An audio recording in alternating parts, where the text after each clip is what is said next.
You are not going to learn a language through Duolingo.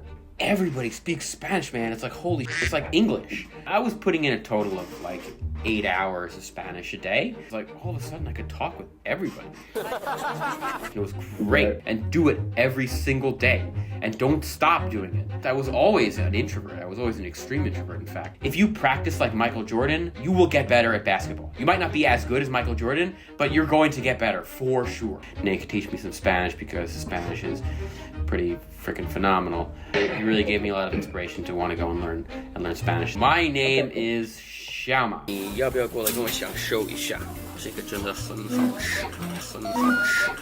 我告诉你。 Hello everyone, today I am with the one and only XiaoMaNYC. Welcome to the channel. Hey, great to be here, Nate. I've been making videos online since 2011 about Chinese and language-related stuff. But you know, the language bug and kind of bites you, and you know, you want to go and learn other languages, and so that Spanish was one of the first languages that I seriously attempted to learn after having spent so much time with Chinese. What is the XiaoMaNYC method to learn languages? Mostly through this program called Baselang, which is a very intensive Spanish boot camp. I think I was doing 4 hours a day of that program, and then the rest I was doing like a mix of, you know, different online tutors and playing Minecraft with people like Nate and practicing Spanish that way. So I was putting in a total of like 8 hours of Spanish a day. And, you know, I did that nonstop for 2 or 3 months. Spanish is not like Korean, where like if you're an English speaker and,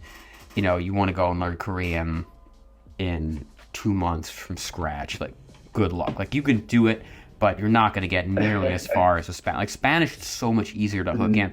Like you can be speaking basic conversations in Spanish like within a few days of starting to study. And I achieved probably like a B1 level of Spanish in about 2.5 months, 2 months. So break those 8 hours down. What were you doing on those days? Was it different each day, or what did each day look like? I don't really remember it so well, but I'm pretty sure that every day it was 4 hours of baseline. What it was basically a teacher intensively tutoring me in Spanish, and essentially after like the first couple days, just speaking in Spanish the whole way through. Presentations, like grammar, it was essentially like having a Spanish teacher, but just mano a mano, person to person, as it were. The key was to try and get 8 hours a day of like relatively active practice in Spanish, like particularly active speaking practice. Yeah, I remember we actually even did a cooking video together where you were cooking something and I was kind of guiding you through the process in Spanish, which was pretty fun. The key really was to just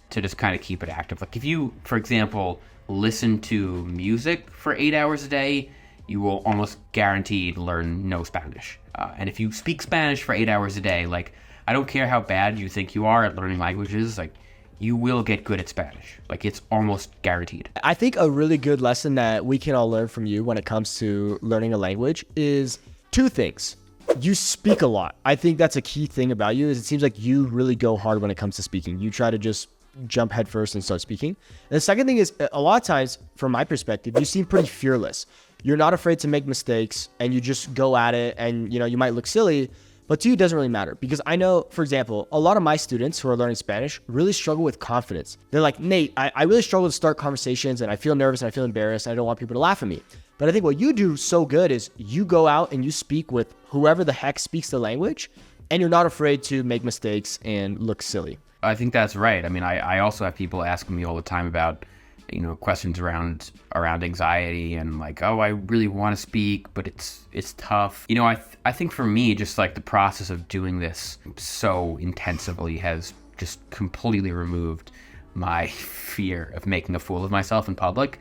And so, you know, now it just like doesn't even, it barely arises. Like I might fear that, you know, I won't be able to find people who speak the particular language, but I have no fear at all these days. It's like, for me, it's like, you know, opening a can of potato chips and putting them in my mouth. Like I don't feel any anxiety at all about the process of speaking a language that I've never spoken before to strangers. But I did at the beginning. Like, it's not like I'm some kind of, you know, anxiety-less monster or this freak. You know, like this is the culmination of a process that I started many years ago. How helpful is it to have a Chinese speaking girlfriend and eventual wife? How much did that help your Chinese? And how much do you think that can help people who are learning Spanish, for example? Oh, of course. I mean, massive help. There's no doubt about it. I mean, I wouldn't say go and get a Spanish-speaking girlfriend just because you want to learn Spanish. Like, that's, not ethical. But, if it does happen to be the case that you are learning Spanish and you meet, a pretty girl from Mexico, like, great. That really makes, like, a wonderful match. Yeah, I mean, I've been married to a Chinese woman for many years now, and that's certainly been, we actually speak, I would say, as much in English as we do Chinese. I think it's like that ties into the idea of like, if you don't use it, you lose it. Because I think a lot of times, and I'm sure you've experienced, you've learned so many different languages that some of them you're stronger than others, but mostly probably because, well, maybe they're easier to learn, but also you're actually keeping up with those languages that you're more proficient in. Definitely is helpful to have a romantic interest who speaks your target language. It's also not a prerequisite. So my last question for you is, if you could just give some general advice to people learning Spanish or any other language, what would be your number one piece of advice? Speak early, speak often. That's probably number one. Number two would be consistent practice. I think people overestimate the difficulty of learning a language and they underestimate the amount of time it takes. Mad versus Japan always used to say learning a language it's not like learning calculus. It's like losing weight, or it's like, gaining muscle mass. Learning calculus is hard conceptually, but losing weight or like lifting weights and gaining muscle, that's not conceptually difficult, but it is hard to execute because most people just don't want to do that, right? It's too much work and effort, right? But if you do happen to be one of the crazies who like really wants to get fluent in a foreign language for some reason, and by the way, that time is not Duolingo. Like, I'm sorry, Duolingo is fun, sure, but you are not going to learn a language through Duolingo. Duolingo is easy. Learning a language is mentally taxing. And so it is going to take a lot of time and sweat and real effort to get good at it. Totally. Yeah, I love that. I feel like I tell my students that all the time. Just do the work and do it often.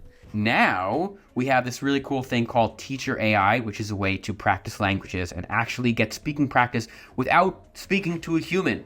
So we're trying to solve the problem of that massive anxiety that you encounter when speaking with a real-life human, so you can now do it with an AI. So just go to yourteacher.ai today to experience the joys of speaking practice with AI. And I'm going to put a link down below so you guys can check it out. Ari, thank you so much for chatting with me. Muchas gracias, 谢谢, and hasta luego. Absolutely, man. Hasta luego. If you want to become conversationally fluent in Spanish as fast as possible, check out the Fluent Spanish Speaker Academy. Here's what some of our current members have to say. One of my students, Ewan, had a very important Spanish exam coming up, and he said, "It's been a while since I've spoken to you, but just to let you know, I've done my Spanish speaking exam. It went really well, and I took your advice about speaking Spanish every day with someone, and it has really boosted my confidence in speaking Spanish comfortably, and I couldn't thank you enough for your help with that." We stand behind our program with a 30-day full refund policy. If you're not happy within 30 days, we'll give you your money back, no questions asked. To find out if the Academy is right for you, click the link on the screen or in the description below.